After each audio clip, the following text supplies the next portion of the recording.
There we go. Right. Welcome, everyone. Welcome to the fourth in our series of interviews, online interviews with New York School experts, enthusiasts. We've just, before logging on, been having a chat about questions of playfulness and enthusiasm and so on. So that will kind of hopefully guide and shape the conversation that we're going to have.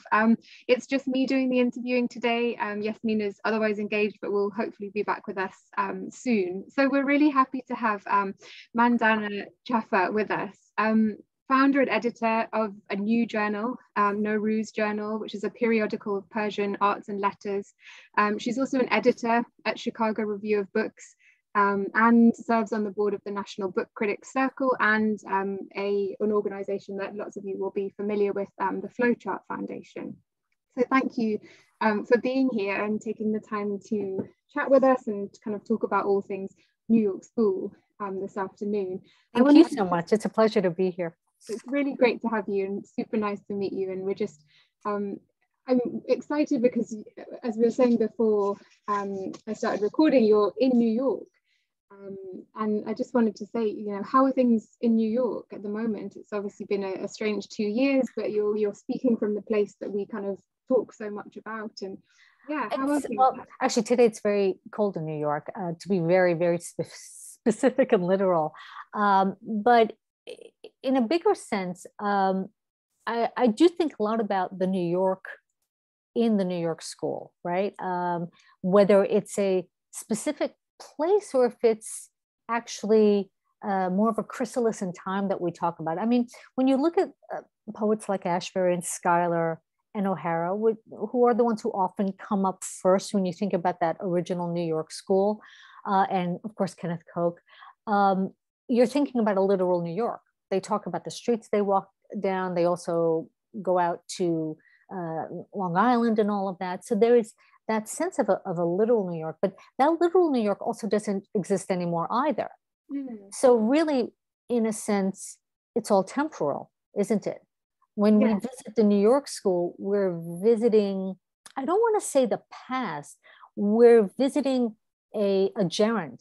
It's a living entity, but it hasn't moved on beyond what it was at that time.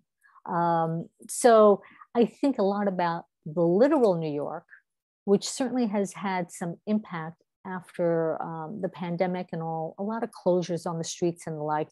And then that chrysalis of the New York School, which is representative of something, but I don't think it encompasses all of it. Yeah. If that makes sense. Yeah. Yeah, I think that's a good way of putting it. That it's a place that sort of exists and yet doesn't exist at the same time. A Xanadu of sorts, right? It's although well, of course, I think half of them would be happy to sing and dance in the movie Xanadu. But yeah, a Xanadu of sorts that you visit, but even what's come of it afterwards, they talk about the second wave and the third wave, and I laugh a little bit at that because I don't think any of those people consider themselves New York School poets. And you and I were talking before we got started. We're not even sure if the actual people in the New York School at the time necessarily said, "Oh, we're the New York School, right? Let's have a blazer and let's have a button," or anything like that. They just happened to be in an intimate setting in a certain part of this city, and they were in and out of each other's lives. To some extent, college kids out of school coming and living in the same area and creating together. Hard to think of it that way, but to a large extent it was. And then, to be honest, that New York School also, they were in Paris for a while, so they also did go abroad. So this idea that it's just one place is funny because I don't think near the end of his life John Ashbery was thinking too much. Not that I can say, but I don't think he was thinking too much about being a New York School poet. He was an eminent poet who happened to live in New York. Yeah. So New York's important, but it's just one of many places. Right. I like the idea of Ted Berrigan sort of saying, "Oh, if you give me $5, you can join the New York School." Or my partner was joking earlier about where the New York School is, sort of going, "Can you give me directions to the New York School, please?" odd I should go downtown. I'm gonna, well, no, I'll probably get arrested because I think that's considered vandalism. But I'd love to get some stickers and just go and put them in different places in New York. This is the New York School. This is the New York School. And to that point, the New York School is not just poetry or literature. It was painting, it was music. They were very entwined then. And I don't know that art in itself is that collaborative now, art with the capital A that encompasses all of this. And I wish that it were. I think that was one of the things that I love about that time. You know, you look at like Jane Freilich artwork and all of those folks out there. There was definitely a very natural, organic interaction between all of them. And I think that's what makes it so immensely special and what we wish we could have been a part of. So isn't that part of it, don't you think? Especially those of us now who were not a part of it then, thinking, boy, wouldn't that have been nice? Wouldn't it have been nice to be part of that? Kind of like, I don't know if you, I'm dating myself when I tell you this. I don't know if you've seen old movies, but the Rat Pack, you know, they had Frank Sinatra and Dean Martin and Sammy Davis. And then, of course, there was that lone woman, Shirley MacLaine, because there had to be one lone woman. Yeah, the token. And you look at that and you think, that's cool. That's cool. But it's so much more than that to a large extent. That's why there's still scholarship around it. And that's why we're all, at least all of us who are involved with your wonderful, wonderful venture, so excited about it. Because there is more to it than that. More to it than that categorization. Yeah. And I think that collaboration, that sense of a kind of an aspirational ethos is something that does keep bringing people back.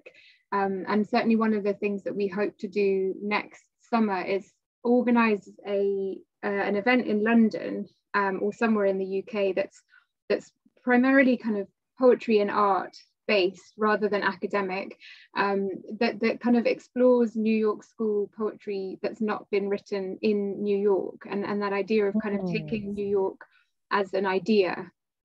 Rather than, as you said, you know, it is a literal place, but it also isn't a literal place. So we're interested in saying, you know, is there a New York school in Birmingham in the UK, or is there a New York school in, I don't know, Berlin or Tokyo or somewhere, you know, that no one's even heard of? Perhaps, like, we're interested in that idea, the kind of the ethos or the idea. I say yes. Yeah. Already, without even knowing more about it. I say absolutely yes. Yeah. Because some of the ideas that are involved with what we consider New York School poetry, and I'll stick to the poetry, not to suggest that I'm an expert in it. You have a lot of amazing academics on board. I'm not an academic. You know, I've led a lot of discussion groups and I've done a lot of study around it, but I am, you know, definitely more of the enthusiast variety than anything else. But I think there's so much that we can learn from how we study this poetry. I think that's what, and for the layperson, if I am anything, if I'm passionate about it, one of the areas is definitely about getting more lay people involved. I think sometimes there's this sense, especially with John Ashray, but I would say with everyone, where people think it's too hard to delve into, and they're looking for answers and close reads. And I love close reading, don't get me wrong, but I think there are a lot of people who can engage with it. I've seen a lot of different people engage with it, who they at first thought this was impenetrable. And I actually love that most about it. I don't think it's impenetrable. I think there are pieces you're going to like and not like, but I don't think it's impenetrable. No. And I think there's, particularly with Ashbery, there's such a sense of permission for me. I've always found that you can, if something doesn't speak to you, just turn the page and something probably will speak to you on the next page. But if it doesn't, you know, keep going.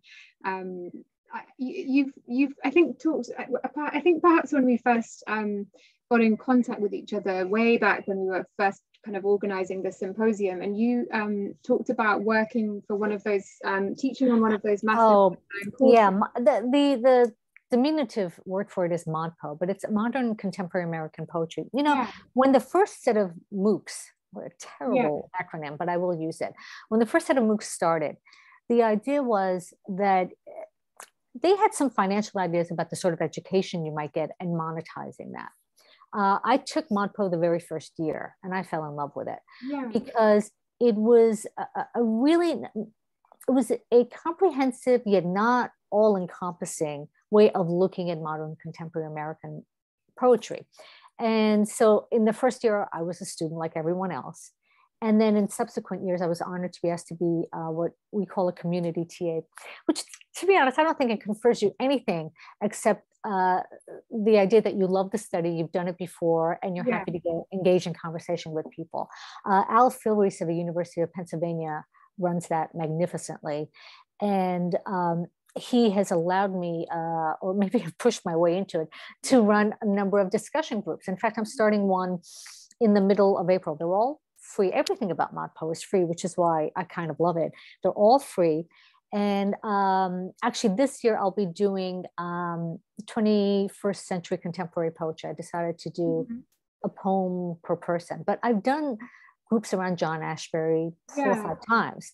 And why?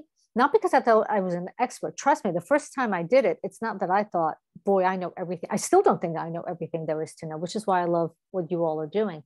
But I thought, I want to understand it better. And the best way for me to understand anything better is always to investigate it further and to do it with a group, you know. So those poor initial guinea pigs, boy, they didn't know that I was just kind of playing it by ear. But what I loved about his work, there's the good fortune also of having a very extensive body of work. Not that you couldn't do it with the wonderful Frank O'Hara, but it is a narrow body of work. But to be able to take that extensive body of work, and I would always bring in poems from that whole time frame as well, and sometimes some of the artwork and all, is that you could see the progression of some of the sensibilities of this one person, but I think it also expressed some of the sensibilities of poetry in general. And I think you said it earlier, but we both agree on the playfulness of a lot of it. Also, to your point, I could every single year have certain poems that I would always have in what I studied, mainly because I love them, but also because each time I felt a little different about them, because I keep changing. The poem doesn't change. My relationship with the poem, our relationship with poetry in general, is a growing one. It is not read this one poem and you're done with it. You could be done with it, and that's okay. But poetry, like visual art, and like music, is a relationship.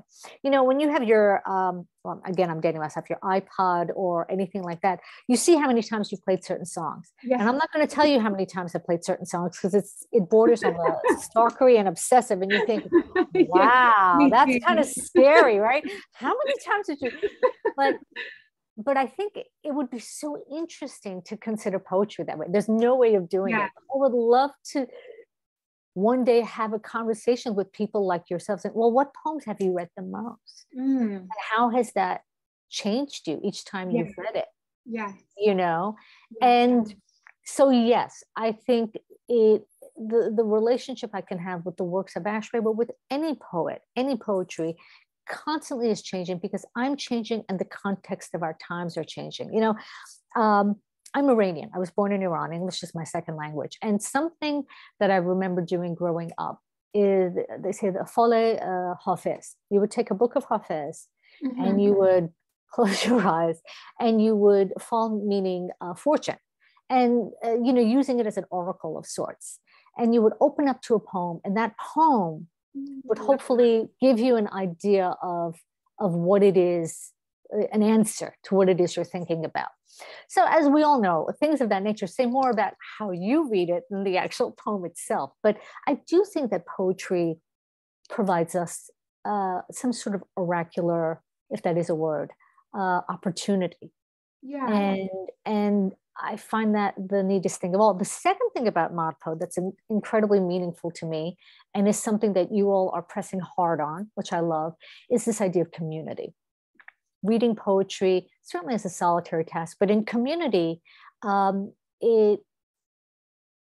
create something very new. There's something very magical about doing it either in a face-to-face community like this. And I used to run our literal New York meetups during the symposium session. We haven't met up that way in a while, but to do things in community is an alchemy. It's magic. Yeah. And that's what you're doing with the NNYSS. This time I finally said it right. Well done. Is to create a community. Is to create a community that is worldwide, and that is not only going to continue to build, but the same people will be coming back, and new people will be coming on board. Whether it's for one session, or all of the sessions, or on the board or not on the board. This idea of flux is so exciting to me. Yeah. And I think, as you said, reading poems in the context of that flux, but also with other people. Because one of the things I love about reading poetry with other people is how different it becomes. So one of the poems that I've probably read, an obscene amount of times is Thoughts of a Young Girl. And I love that poem, and it's kind of speaks to me in all kinds of ways, but I've read it in so many different contexts as well, that I've almost got this kind of chorus of voices that emerges from the text when I think about it, because of the fact that I've talked about it in all these different contexts, and that has become kind of so much a part of the fabric of that little poem for me. That's a very beautiful thing. Do you find that you go back to it on a regular basis, or do you pull it out at certain times when it speaks to you? I find that I go back to it pretty regularly, but that's partly because it's almost in my head. Because the first time I heard it was a recording of Ashbery reading it. And I find his voice really kind of mesmerizing. So it's really stayed with me because of that recording. So I can almost hear it if I need to hear it, or if I want to hear it. And for me, it's an example of one of those poems that's kind of contains an awful lot, but is also playful and weird. And kind of resists anyone saying, oh, it's definitely about this, because as soon as you almost get close to it, it's a little bit like Marianne Moore's poems. You kind of get close to them and they sort of change shape. They kind of do this, or no, I'm not what you think I am. No, I'm not what you think. I love that you put it that way.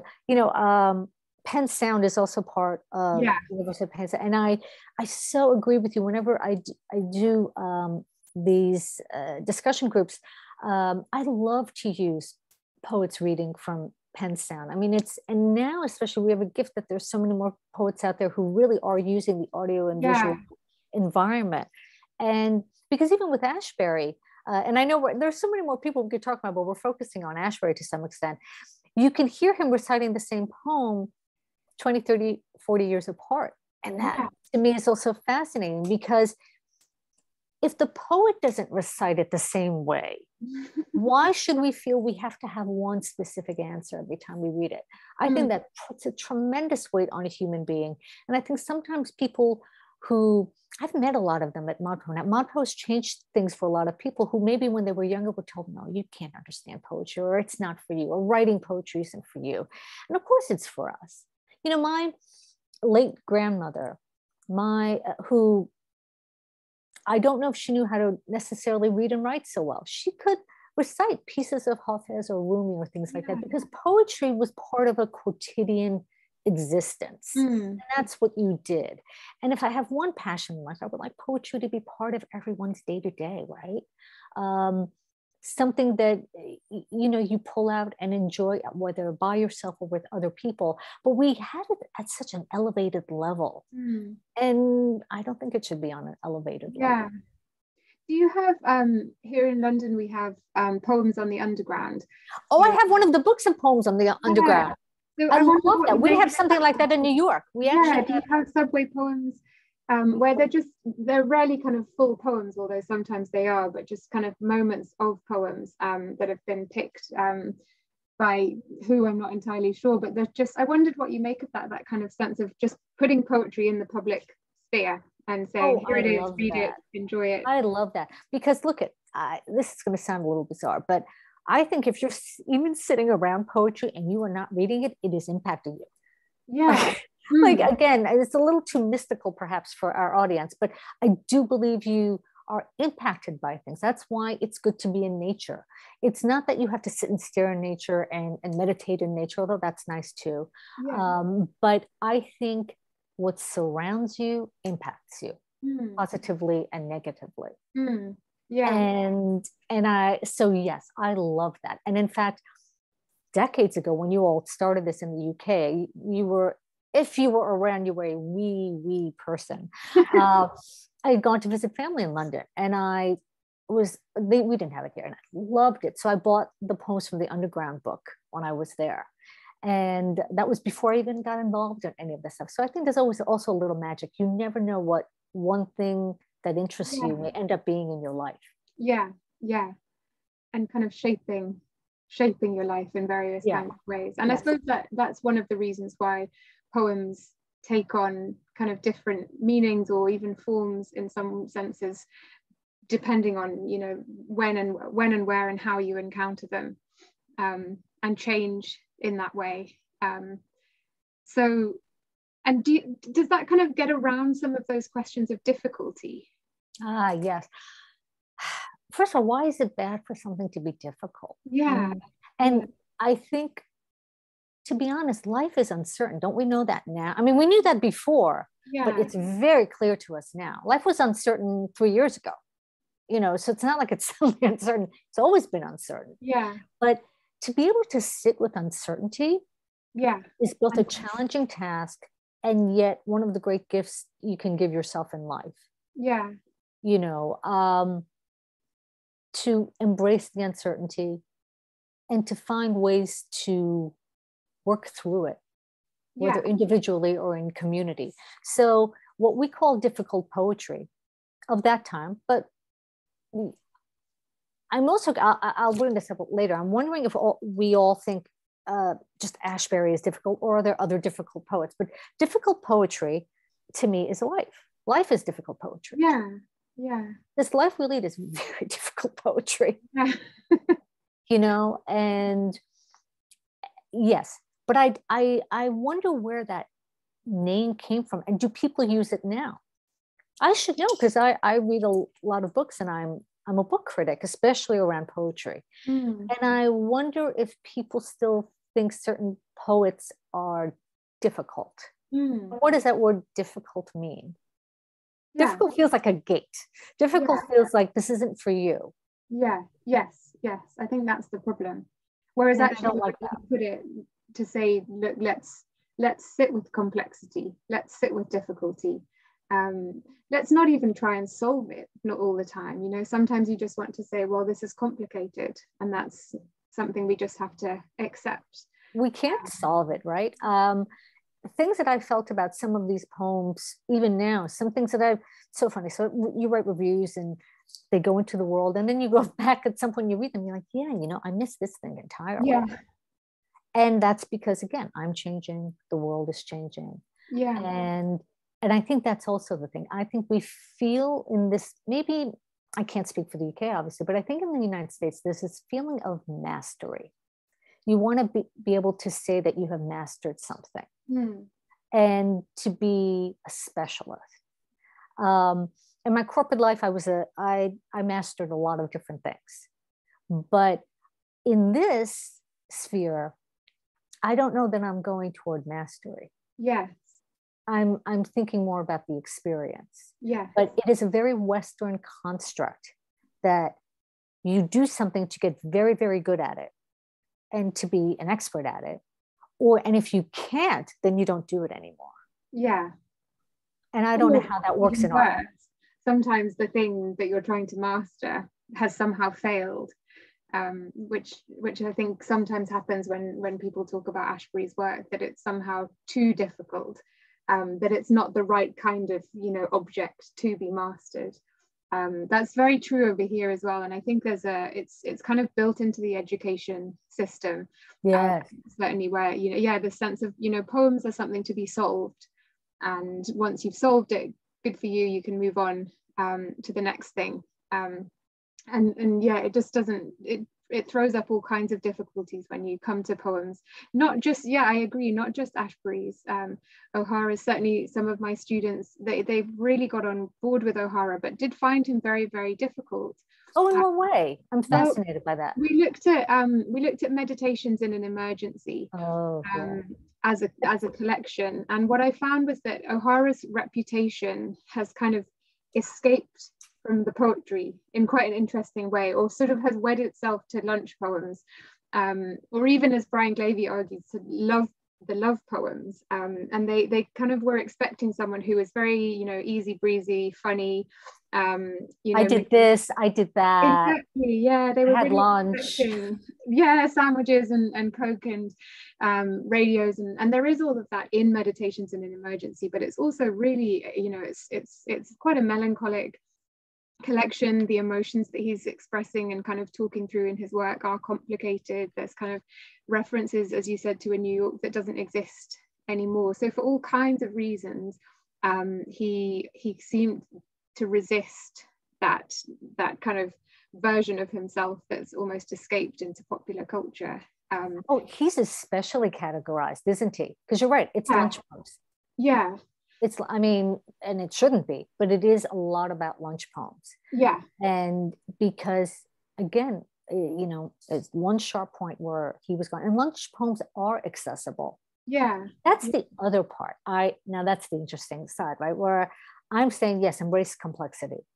But also, it's okay to have a poem that is just playful and fun, too. Yes, yes, yes. You know, Daffy Duck in Hollywood. Yes.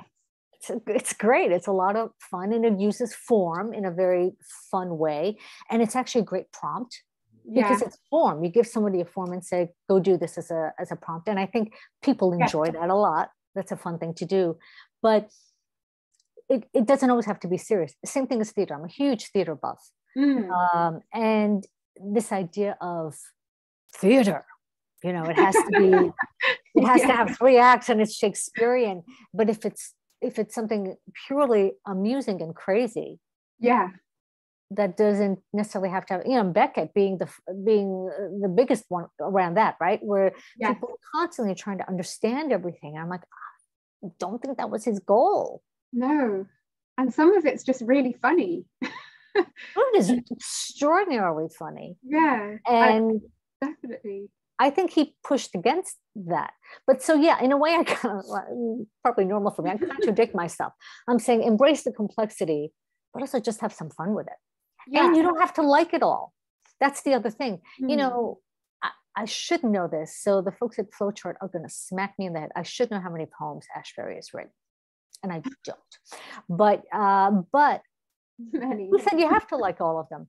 I had a feeling he didn't, at the end of the day, like all of them. You know, they were just playful exercises that he did. The beauty of it was that he continued to write until his last day. That I kind of love. Yeah. You know, but you know, we talked about this before a little bit. The thing that in my modern mind, okay, because we are here right now, we're not there. The one thing that I'm eager for us to be exploring a lot more are the women of that time frame and post that time frame, who I think need to have more attention put on the quality, the depth, and the impact of their work. And I'm really eager, because of what you and Yasmin have put together, that we're going to have more opportunity to do that. There are so many talented people we don't know about, male, female, and as you said, from other countries. And I really would like to see more of that. And I'm excited that that's one of the things that you're championing, because I think it's only better for the entire set of studies. I mean, otherwise, then we become history, right? We become history majors. Yeah. If we're going to sit and talk about that beautiful poem, Some Trees, over and over and over again, then really what we are history majors. And I would suggest that poetry is dynamic and living and not about history. Yeah. And that it is now, that it's very much now. I was thinking about something that you wrote, the foreword. I think you called it a foreword on the new issue of your magazine. The last issue, actually. The new issue is coming out at some point in the next few weeks. The issue that's there, where you talked about the inexpressibility, or the idea that this last year has kind of been somehow inexpressible, and then sort of gestured to the kind of material that comes in the magazine, you know, kind of array of different art forms, and I feel that that's something that poetry kind of matters for whether it's something that was written a long time ago or something that was written today, that we're still thinking about it and talking about it and thinking about how to express the inexpressible. The inexpressible. And we're living in such times, right? Yeah. I mean, the other thing, and I think that's one aspect of some of the New York school that I see in modern poetry to some extent, the multiplicities of perspectives and persona, certainly of even just pronouns, the multiplicity of pronouns, which right now make a lot of sense, right?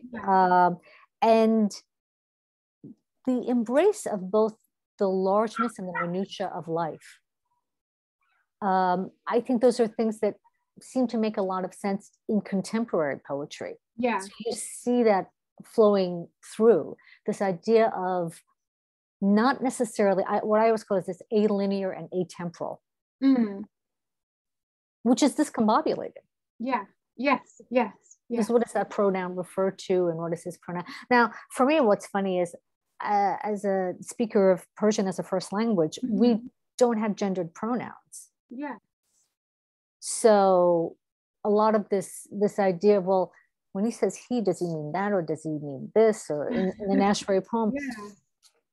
Sure, pronouns. Yeah. They don't have to be matchy-matchy. Pronouns do not have to be matchy-matchy. Yes, both, everyone. Yeah. And I think in contemporary poetry, you do see a lot of that minutia of individual lives. And what's exciting is that it's of lives that we're not allowed to really have a voice in those days. Certainly when you're looking in terms of people of color from different orientations and experiences, they didn't have a voice then. And I think it's good. It's important to be able to say that as much as we love the New York School of then, there were a lot of voices that were missing. Yeah. That now have more opportunity to speak about the minutia of their life. Yeah. And what is going on, and to change language. That's the other thing. I am not a purist with language. I am okay with changing language. Yeah. You know, it's not a dead language. It's a living language. Yeah. And you kind of want it to go where it goes. And kind of see what happens. I think that's something that, as a network, we can probably do quite well, kind of looking for those voices, working out how we might hear those voices that haven't been heard, that should be heard, that might yet be unheard, and that we might kind of do something about. That's something that, and I give tremendous credit to Jeffrey Leppendorf, who runs Flowchart Foundation, and the rest of the board, and obviously the principals who've been there for so long, like David and Dara and all of those folks. One of the things I think that's very important to us is about the future. Do you know what I mean? It's engaging with the works of John Ashbery, but also seeing how it leads into the future with all these different voices. And that matters so much to me. That is definitely a mission and a part of the programming that's being done now and will be done in the future. Would you say a little bit more about the Flowchart Foundation, just in case anyone's not familiar with it, just because you've done such wonderful things over the last few years, the close readings. The close and that's all Jeffrey Leppendorf, who I'm glad is going to be part of your program and speaking more deeply about that sort of thing. So he's the expert, but I was tremendously honored to be asked to join the board. For one thing, I love because of the work that I love, but I was immensely excited about the fact that it's leading into a new generation. The close readings in a virtual space are brilliant and that was definitely because of the pandemic. Yeah. But the idea that you get a modern poet to pick a poem they love and to lead us through a talking through of it. It's a short enough time frame, and Jeffrey's really good about keeping it on time, that you're not going to have anything definitive. And in fact, it's going to make you want to go and study more of it. And then to hear that poet read their own work as well. It is perfect. It's an hour, and it is it is such an open-ended hour. One never knows what one is going to get. And the poets are spectacular. And I'm not just saying that because I'm on the board, and as I said, very honored to be on the board. But I think the goals of where we're going with it is similar to kind of what you're trying to do as well, to see, okay, how do we expand this? How do we increase participation and voices all around the world? Yeah. It's such a wonderful series. It was just really, the format just really works. And then this summer we're going, and I hope we'll see you there.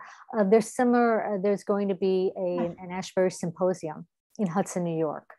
Yeah. And that's going to be really exciting as well in terms of who comes and who can be there. I mean, I'm sure we'll do more of those, but this is, tied to some anniversaries and tied to what would have been his 95th birthday. So right around the same weekend. Yeah. It's I noticed that it's been kind of called a gathering. Yes. Which I think is beautiful. I think really works. That it has just a kind of community oriented, collaborative, let's gather. It feels really generative in that sense. And I think really people should definitely follow. Just go online and follow. And most of them are free events. And there are a few that aren't, but they're very worthwhile in terms of, educational or craft types of events.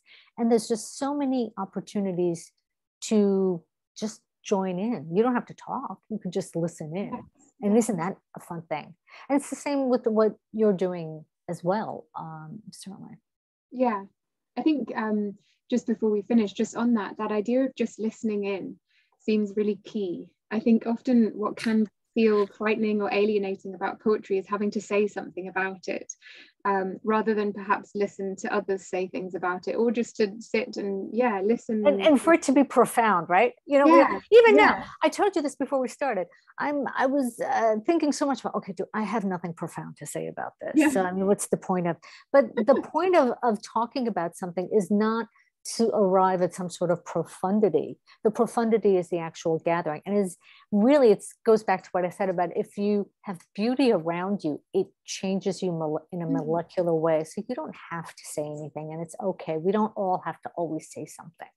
Says the woman who's been talking for the last 40 minutes, but we don't have to always be saying something.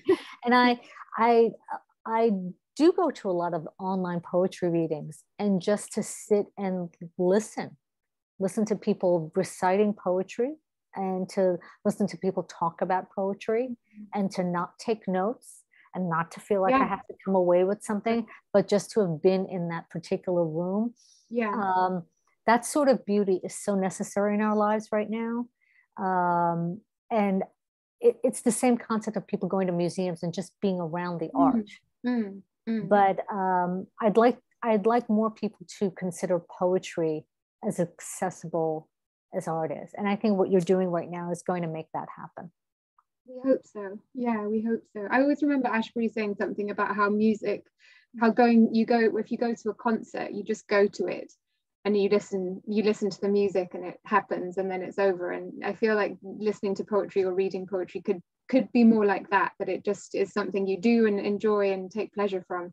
Or take something from, without having to kind of reach for meaning, or have a goal in mind. Again, have a very Western construct, right? Whatever you do with your time, there has to be something that comes out of it. There has to be a purpose to this, otherwise what are you doing? And so I think, especially these days, we should do things in life that have nothing come out of it. The useless. I'm really interested in the idea of uselessness. Yes. How inutility leads to something profound. Inutility.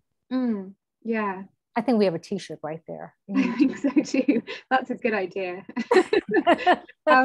Just before we finish, I just wondered, just a final kind of thought or question. You obviously, as an editor, you must have a lot of great books kind of coming across your desk all the time, and I just wondered, have you read anything recently, or I am reading so much and writing so much about it, but I'll one thing that I read last year that I loved and got a lot of awards, but it deserved them, was Diane Seuss's book, which I really would recommend. It's such an interesting, again, to take form and to make something else out of it. I love when people use form in a very contemporary way.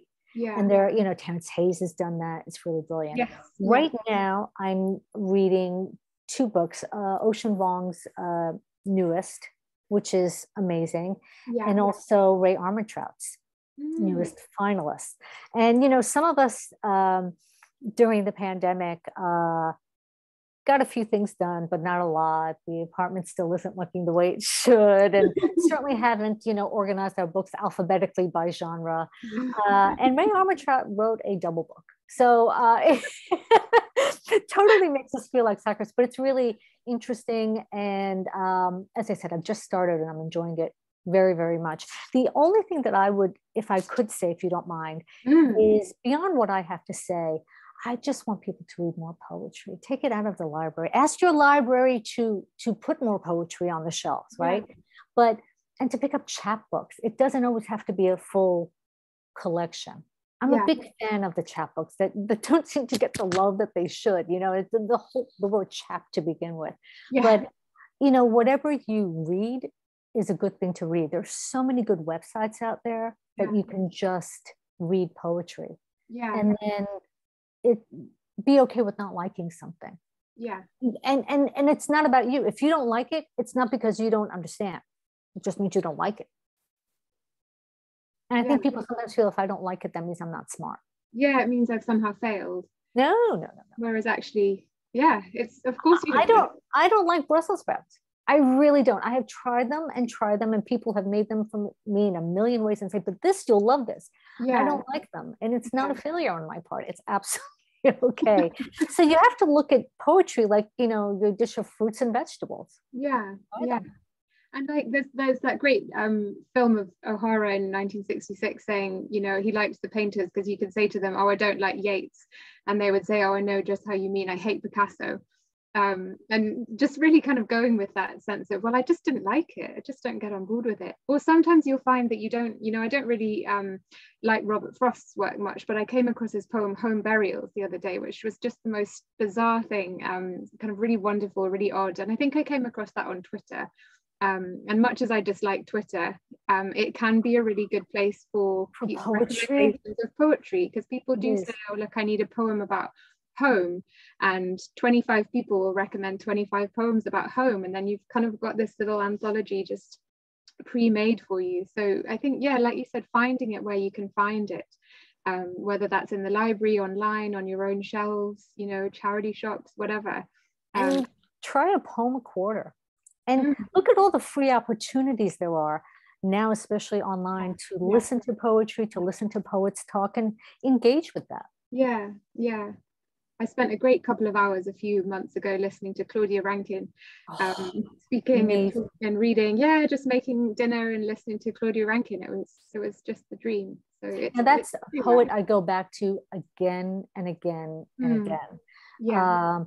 Where each time I feel something, something else emphasizes. Just like, in a poetry reading, sometimes the poets emphasize different words in different ways, and you're like, but wait, how were you supposed to say it if you keep changing it up?